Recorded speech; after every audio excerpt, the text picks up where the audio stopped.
Sí, pero las fotos decían el 2 eran las no, pero eso yo no se ve bien. Claro, y se fue la semana. Yo ya genial. ¿Qué fue? Ay, posible. No tenemos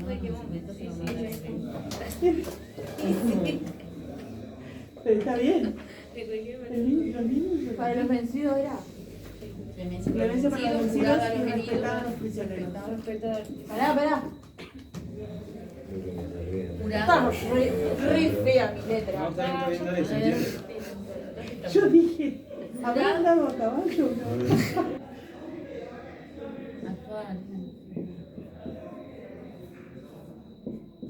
Hace 200 años atrás. Entonces, si a nosotros esto es algo que nos parece típico, habitual, o que tiene que ser como habitúe en una sociedad, esto estaba pasando hace 200 años atrás. ¿Sí? La segunda reflexión, el segundo punto que nosotros tocamos fue el hecho de, bueno, estas frases están en un contexto de guerra, en definitiva, como que recae en la hipocresía también, ¿no? Como, bueno, estamos respetando, pero a la misma vez estamos luchando.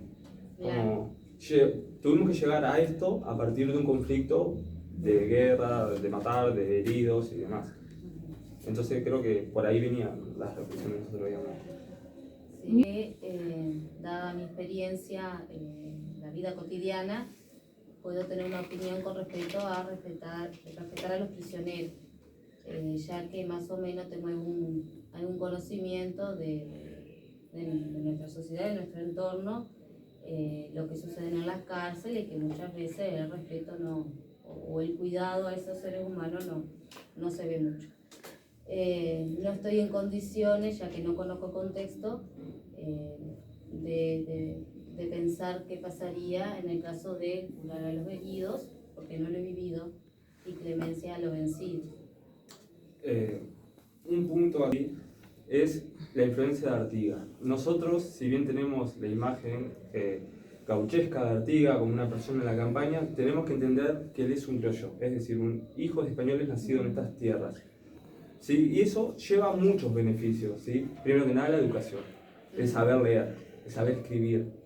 Eso implica muchas ventajas en un mundo donde saber escribir y saber leer te habilita un panorama que no todos tienen, ¿sí? Primero y principal.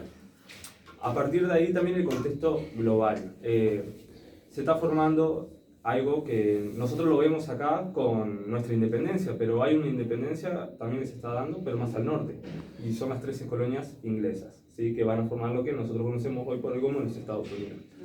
Bien, si bien es un poco anterior a este contexto, sucede algo, que se empiezan a establecer un Estado, como tal, un Estado libre de la madre patria, que en ese caso era Inglaterra, y por este lado nosotros, ¿no? Tratando de liberar de nuestra madre patria, en este caso España. Dentro de ese contexto hay un escritor que es Thomas Paine. Él escribe sobre cómo se tiene que manejar un país, un estado más que nada, haciendo referencia a Estados Unidos. Bueno, esos escritos llegaron a manos de Artigas, y volviendo a lo del principio, el saber leer y escribir te da muchas ventajas. Entonces podemos entender más que nada el ideal de Artigas y todas estas cuestiones de clemencia para los vencidos a partir de ahí, de las influencias de época, digamos, ¿no? En los vencidos y los heridos, y bueno, y también el respetar a los prisioneros habla también del ser humano, ¿no? Que no se encarnizaba en la lucha, sino que también pensaba en el resto. Bien, Artigas persona, él fue parte del grupo del cuerpo de blandengues, ¿sí? Que era una policía local, regional, básicamente. Se constituía en patrullar. Y el patrullar implica conocer la zona.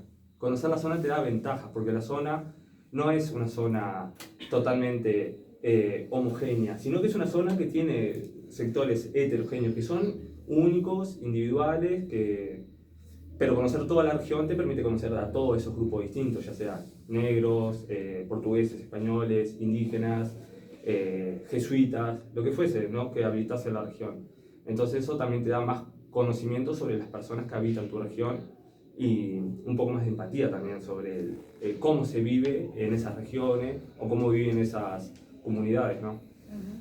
Sí, es como que esa frase sería como muy avanzada a la época, en consideración, teniendo en consideración que el tema de los derechos humanos es muy reciente en el tiempo, o sea que es como una mente avanzada.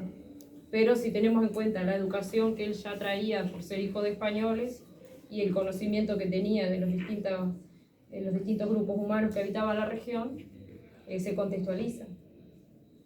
Algo que surgió dentro de los temas en cuestión fue la figura de Alsina, ¿no? Hay una figura muy maltratada por la historiografía tradicional, ¿no? La imagen de el negro que le cebaba mate a Artigas, ¿no?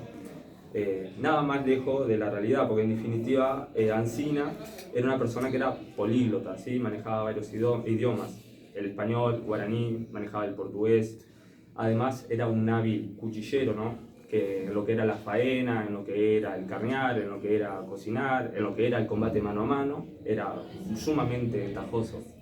Y tenía conocimientos sobre guitarra, que eso hay que entenderlo de esta forma, ¿no? Imagínense lo que es para nosotros la tecnología, hoy por hoy, que es prácticamente parte de nuestros días, el celular, la computadora, la televisión.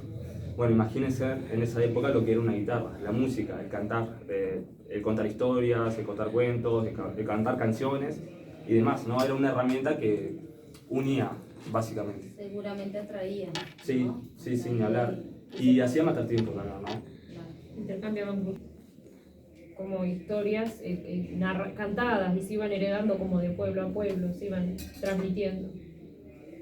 La abolición de la esclavitud recién fue en 1842, entonces como que encontramos allí una... Sin embargo, Alsina era uno de sus esclavos y él lo liberó.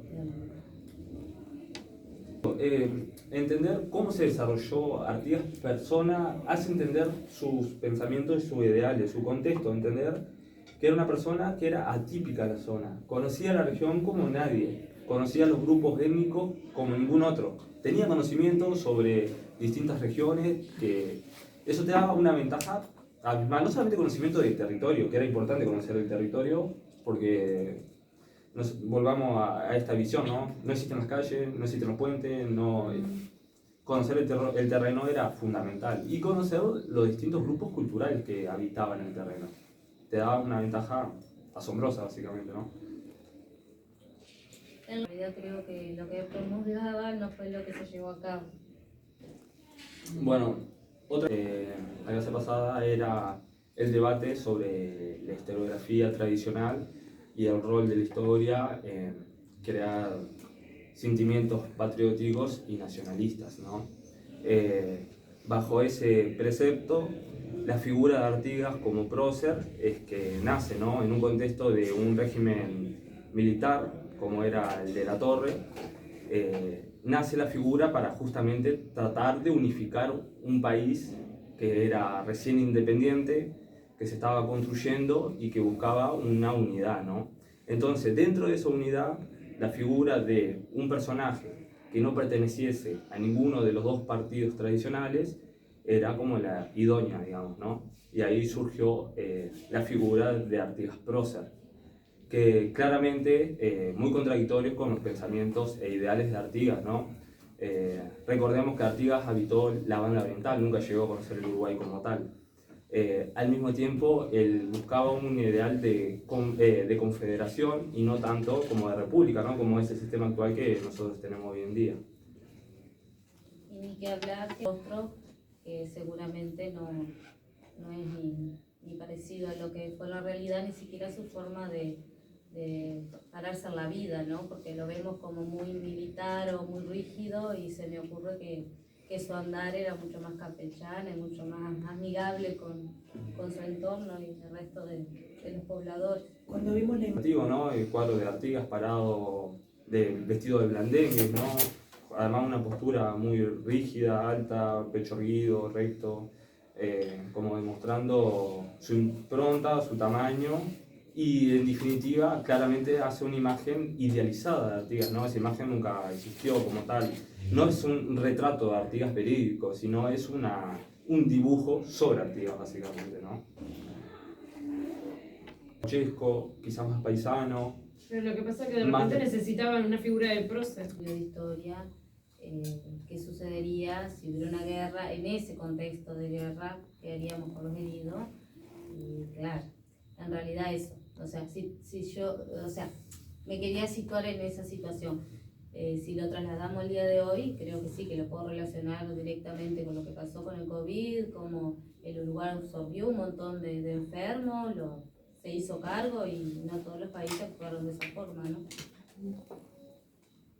Decía que la Cruz Roja, cuando hay un conflicto bélico para acceder a diferentes lugares en todos los países del mundo, utiliza la medialuna roja, porque, o sea, la cruz representa una religión. En cambio, Es el verdad. símbolo de la medialuna puede acceder a cualquier lugar. Cuando hay una guerra por una religión, por ejemplo, no sé cuál sea la guerra, puede acceder a cualquier parte. Sin tener- El profesor de historia, No, que ¿cómo decís? Clemencia de... ¿Se lo quité? Sí, Ah, sí, lo que dijo. Eso que estaba al lado tuyo. ¿Qué ¿Qué le pasa, Artigas?